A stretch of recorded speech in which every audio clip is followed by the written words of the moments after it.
guys, today I am going to teach you how to make lovebirds for beginners. So let's start. First, write an inverse 2. Next, write a correct 2.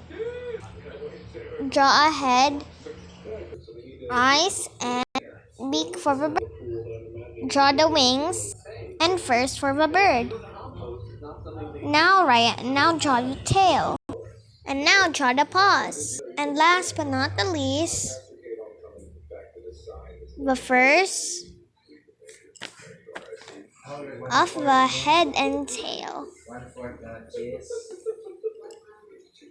And now make another bird.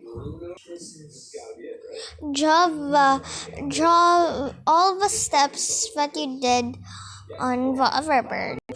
Your lovebirds are finished.